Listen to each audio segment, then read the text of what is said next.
I'll show you how it's done. Shazam!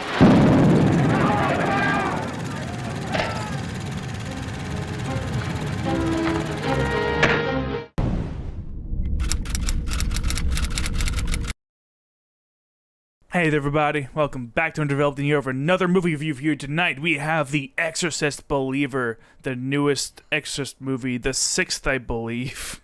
Though this one's a sequel to the first one, so that's... you don't even need to see any of the sequels or prequels to get this one. Yeah, The Exorcist Believer is brought to us by David Gordon Green, who is mostly well known for the last three Halloween movies, the Halloween trilogy of Halloween 2018, Halloween Kills, and Halloween Ends. You can watch our video on that movie for more information and details about that. Okay, what I think about this movie, I liked it. I mean, in terms of Exorcist movies, this is one of the better ones this year for sure. Kind of leads into the Christian propaganda a little bit. Almost feels like a pure flick soaps at times. Oh yeah, it really does.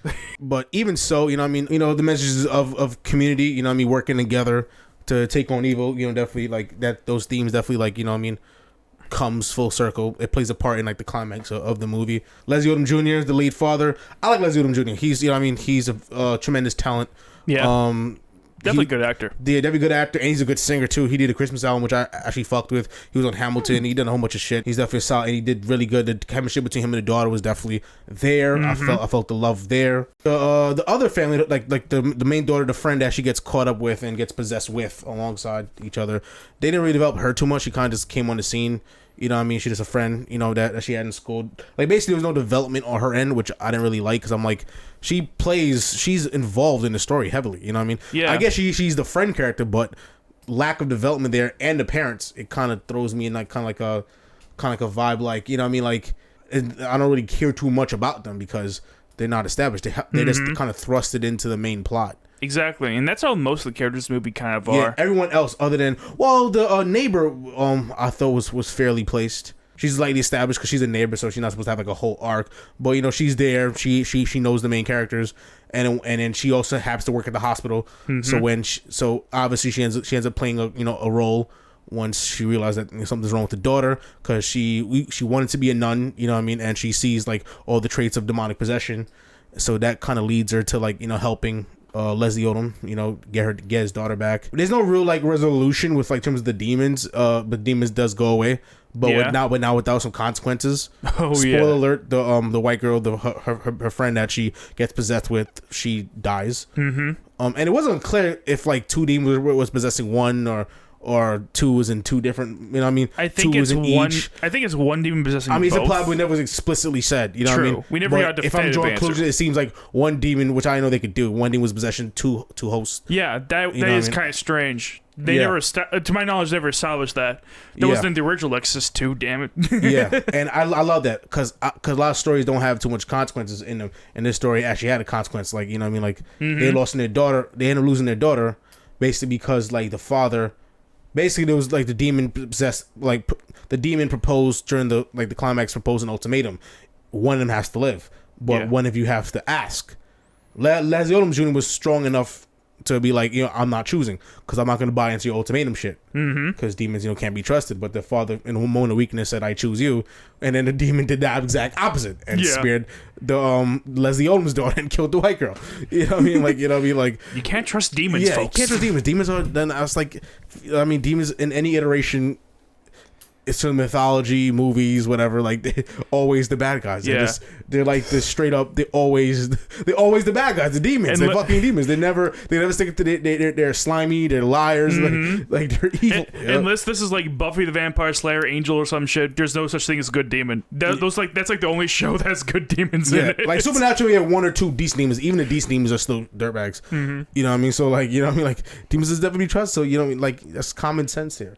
Yeah. The cinematography, especially the Haiti scene, the Haiti opening, I thought was very beautiful. Like the use of colors, like definitely Caribbean colors there. But even though like the Lidya Jewett, she did great in the role. I liked it, which was possessed by the demon.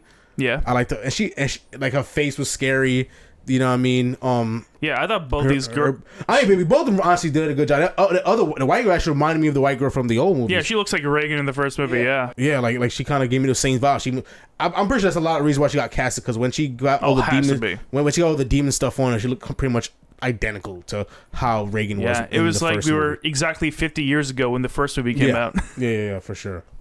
A little less of the priesthood in this movie, because the priest, you know what I mean, made actually a very good point in this movie that, hey, you know what I mean, you like demonic possession hasn't worked out on both sides, you know what I mean, for the person doing the exorcism and, you know what I mean, the demon.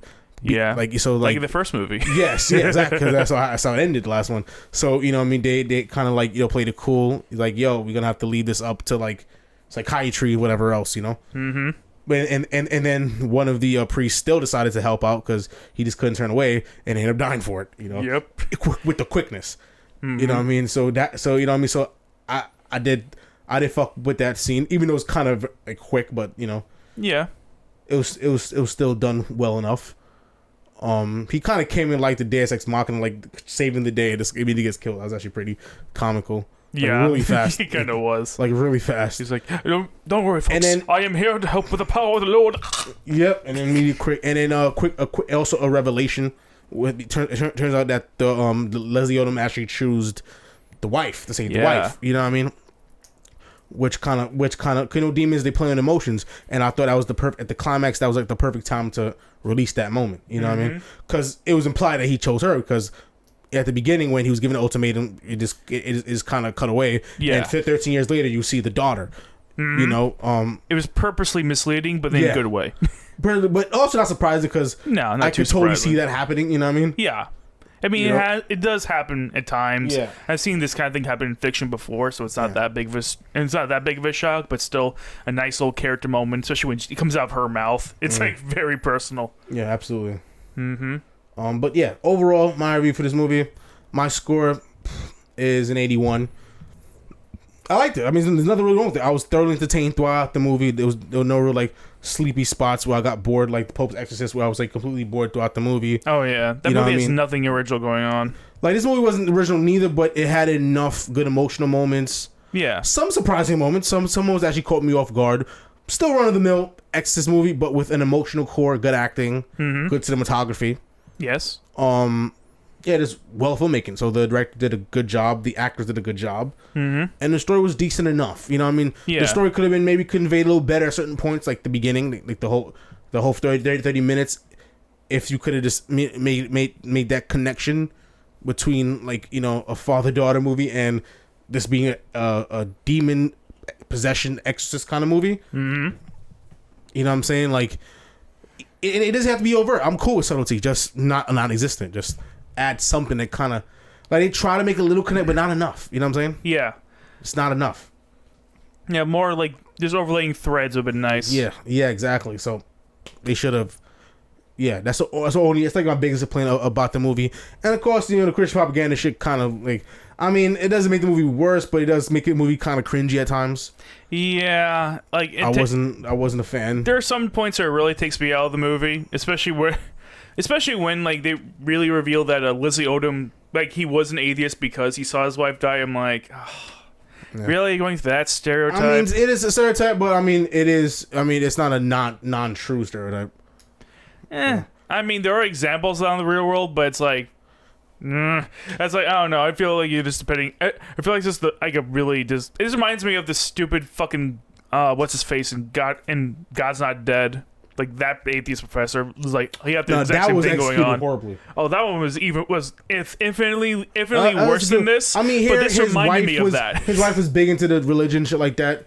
So I could see him being believe at one point through his wife, you know what I'm saying? And when she was taken away so brutally, you know what I mean? I could see how that would question someone's faith, you know what I mean? Because a lot of people do that. You know what I mean? Like, that was a lot of people have the crisis of faith moments where they stop believing because so much fucked up shit happens. Like, how can a God, you know what I mean? How can it be a God when all this shit happens? That's a real thing, you know what I mean? I may be a stereotype, but it actually is a real thing. And I thought it was handled somewhat well in here, you know what I mean? Because they didn't badge me with it, I felt. Like, No, what was bad it very much was has become the other Christian propaganda that they had in this movie. That was kind of like, all the preachiness. yeah, of it. exactly. It's like that kind of did it for And me. yet people bitch about how woke this movie is when it has all of that in it. I'm like, are you for real? But with that being said, people are greasing this movie way too hard for what it deserves. Yeah. 22 is insane. It's 22 81. is This ridiculous. ridiculous. This is definitely a solid movie, especially for its genre. You know what Personally, I would give it more of a 71, but still, 22 is so fucking low. It doesn't deserve that. Yeah, no. It's not bad. It's really not a bad movie. This is Pope Exorcist. I would have given that 22 because that shit was predictable. You didn't have any noticeably good performances. Everything not really. about there wasn't anything noticeably good about it. It was like Orson Welles. Oh right. It was so okay. It doesn't make you feel anything. At least here, I feel for the dad and his daughter.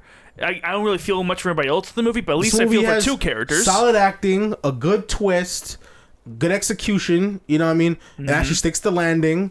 Even though the build-up doesn't make too much of a connection, it still is good to see the father and daughter. Like, they did a good job building their relationship. I felt the love there. I felt the need to protect her. You know what I'm saying? Yes. I bought in to them as main characters. Yeah.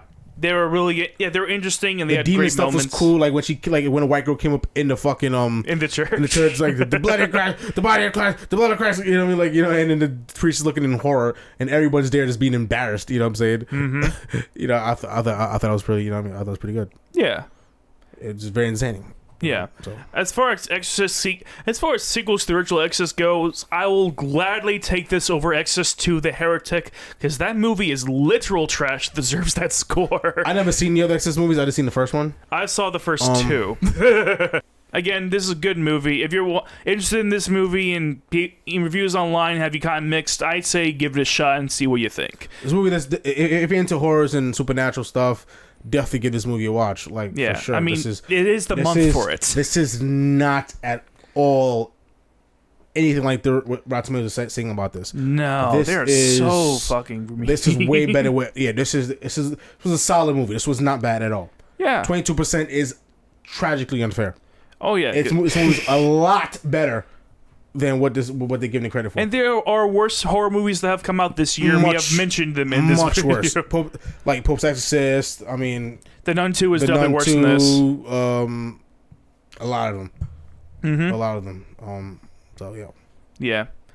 But I think we've rattled on long enough. With that being said, you know our thoughts of the movie. If you want to see this movie, then please go and see it in the theater. Support movies that interest you and movies that you think you would like. And, well, of course, hit the like, subscribe button and the notification bell. And we'll see you next time for the next movie review.